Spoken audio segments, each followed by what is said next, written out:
Statistically, the majority of sexual abuse perpetrators are men. Far too often, though, communities overlook the reality that many sexual abuse cases involve women as the offender. This past year alone, the Western Slope Center for Children identified 27 female perpetrators who came through their offices. 11 News reporter Matt Vanderveer joining us live in the studio with more on this taboo trend. Matt. Yeah, it's a disturbing yet real problem in Mesa County and all over the world, really. Many don't associate women as sexual abuse predators. But the truth is that women are just as capable of the crime. Alleged crimes like the ones Dianeth Pittman are facing often go unnoticed. It's a worldwide epidemic, sexual abuse. But what about when the offender is a woman? It's just unimaginable. And so that's probably why it's overlooked in many ways. A woman's role is definitely a nurturer, a mother, someone that takes care of children. But not all fit the stereotype of a maternal figure.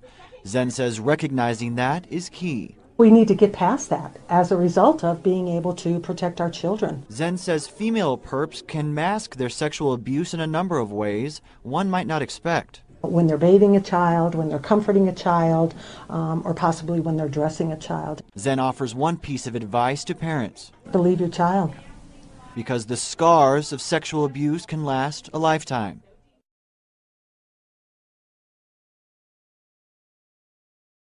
They've been able to disguise their abuse, I think, more cleverly than men have.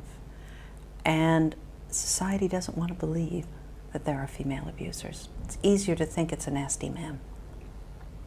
One argument against even the idea of female pedophiles is that women don't have penises, and so can't really do anything too serious. Women tend to use objects, broom handles, bottles. One woman said that she was sexually abused by rose stems with the thorns still on, being stuck up. Women can be quite cruel using objects, but they're still after their own sexual gratification. So it's kind of, you know, that it's just actually, it's just a physiological thing, the difference. Sexual abuse by women has the same foundation as that committed by men. They've generally experienced childhood abuse themselves. Women are not immune from turning into abusers, as we like to think. By pretending that female pedophiles don't exist, we have little protection from them. Yeah, women who sexually abuse children like to have jobs where they're around children. Nursing, teaching, daycare, things like that. You really don't think twice. I mean, most parents don't think twice about leaving their children in care of a woman. They do now think twice about leaving their child in care of a man. Again, I think that that's wrong. But there you are, that's what's happening. So they will find jobs where they can get in contact. It's like an alcoholic in a bar. Yeah, if you can possibly, if you've got an addiction, and this is an addiction, then you will go to some place that you can actually practice your addiction. And any place around kids is a good place. 27-year-old Victoria Chacon was arrested this morning. She used to teach at Somerset Junior High School. This has all been under investigation since March, when the boy's mother found love letters from the teacher. 7 teenagers say they were raped by a Tipton County teacher.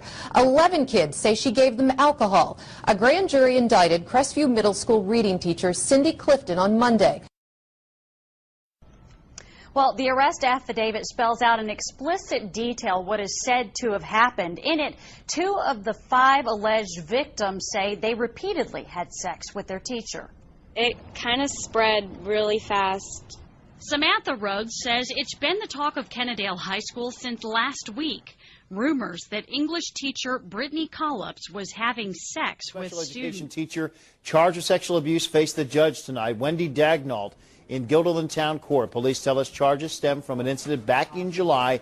They say that is when Dagnall allegedly inappropriately touched a 14-year-old girl at the girls' Guilderland home. We did find the student in her bedroom taking a nap on her bed. They weren't engaged in sexual activity at the time. However, our investigation did reveal and confirm that they were engaged in a sexual relationship. Detectives say the 2 were having sex for 7 months. That 30-year-old Ardia Davis met the teenager at her old job at Hamilton Distance School, a school catering to students with behavioral and emotional disabilities, according to the website. Linda Davis was escorted out of the Attorney General's office this morning in handcuffs, charged with 2 counts of child rape, criminal sexual contact, kidnapping, and 8 counts of sexual exploitation of a child. She then took a trip into the Metro Detention Center. Investigators say Davis is behind an especially disturbing crime that unfolded at an apartment in Northeast Albuquerque. In September of 2007, investigators say they found pictures of a 4-year-old girl being sexually assaulted. Investigators say Linda Davis was at the home when they carried out the warrant, but denied any involvement. However, investigators say the evidence in the home eventually helped lead them to the child, and now to evidence against Davis. Brandy Michelle Fuller turned 30 this year, and last week she was charged with having sex with a boy who was 12 at the time. Disturbing allegations against a 19-year-old girl who is accused of committing a sex crime with a little boy she was babysitting. That little boy, by the way, was only 3 years old at the time. And she's accused of molesting a 3-year-old boy that she was babysitting last year.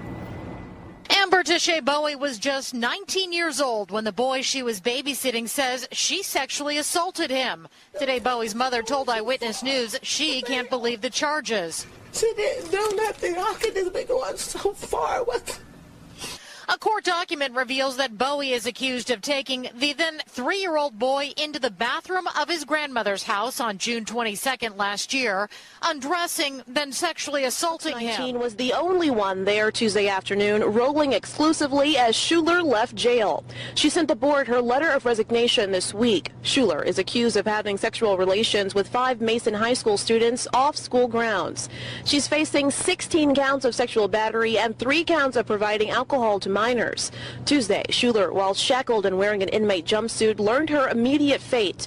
A judge ruling Schuler must wear an electronic monitoring device, must stay away from those under 18 years old and all high school students. She must have no contact with the alleged victims and is not permitted to consume alcohol or drugs. Parents with children in the district couldn't agree more. Former teacher accused of getting elementary school girls to dress up in their underwear to take pictures of them has now been arrested by police. This is Kimberly Crane. She lives in Shawnee. Officers found her at her house today. As a matter of fact, we have video of the arrest that just happened moments ago. We can tell you the FBI is involved in this investigation. This is her walking right out of her house. The McLeod School District put Crane on administrative leave last week. She stepped down earlier this week as an instructor. So we're going to continue to follow this story. Once again, this video just coming into our newsroom from Shawnee. Kimberly Crane arrested in this case.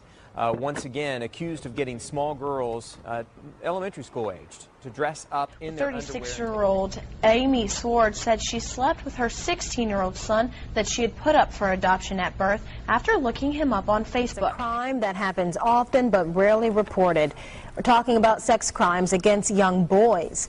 And as Fox News reporter Derica Williams tells us, a Central woman has now been arrested for rape, and investigators say this is a warning to parents to be on alert.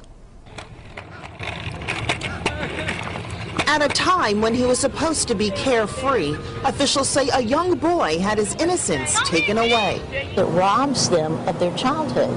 Assistant District Attorney Nikki Patterson says 34-year-old Tamara Rowell traumatized the child. She was arrested on 2 counts of rape. She was arrested on a charge that came out of the grand jury where we have an 11-year-old boy. Well, he's 14 years old now, but there are allegations that she began having sexual relations with the child from the time that he was 11 until the time that he was 14. The victim was no stranger to Rowell. Officials say she was a family friend and used that relationship to gain the little boy's trust. The overwhelming majority of cases involve people who have very close access to our children. Authorities say another child walked in on the sexual activity and reported it to an adult who went to law enforcement and the Child Advocacy Center. Patterson says she wants to bring awareness to the molestation of young boys. It happens to male children all the time. It is just much more difficult to get a male child to come forward. We've gotten really pretty good in society, I think, at getting the message out to young female victims that it's safe for them to report and that they are the victim, it's not their fault. We have not done quite as good a job with male victims. Patterson is hoping to shed light on the dynamics of child rape and wants all victims, including boys, to feel comfortable reaching out for help. I was a good kid, I would say. But what people don't understand is before Bambaataa came along, I was already being molested. Wow. In that situation, it made it easier to break down the boundaries for him to come along. I was already being molested. He wasn't the first one that molested me. He was just the one that was supposed to be the pastor, the doctor, the counselor. Right. He was the heroic figure that nobody, you know what I mean? So wait, Tom, I'm sorry. When you said you got molested, who were you molested by? Can you share that information? Well, the first one to molest me was a girl, and I'll never forget because she did some sucker shit. She was molesting me, and like a while, because she molested me for a few years too before Bambaataa came along. So when What age? I don't even remember, but she probably started molesting me like around the age of 6 or 7 years old. She Now, started molested like just touching you and shit. No, she was like straight rape, like straight. You know what I mean? But she's older than me by what 7 years, 6, 7 years. So anyway, with her, I could remember my situation because like when you go through traumas, a lot of the times your brain might block something out. Like you'll forget a lot of stuff. Me dealing with this, a lot of things came back, but you'll forget a lot of stuff. You just block it out in your brain. So with her, the one thing I never forget was I was with this girl that was my age, and we was behind the curtains playing house. All right. And she comes in the house, pulls the curtains, catch us, tells my mother, now I'm getting my ass whooped with an extension cord. And I never could get over it because I'm like, yo, you taught me this. But you gonna tell on me? So she was mad. She was jealous that you was messing with somebody young. She was trifling. It wasn't that she was jealous. She was trifling because the crazy part about her was she was older than me. She had me by some years. Right. So she was sleeping with the men that was her age. She was a whore. You remember her name? Yeah, I remember her name. You seen her? She in jail. I think she robbed somebody in the bank or some shit like that. Oh, She off the meat rack. So she was the first one. She was the first one. What was the second one? What was the second time? Or that wasn't the second time because it was different people. Like as you go along, it was different people. Wow. And then the second one that molested me, that was a dude.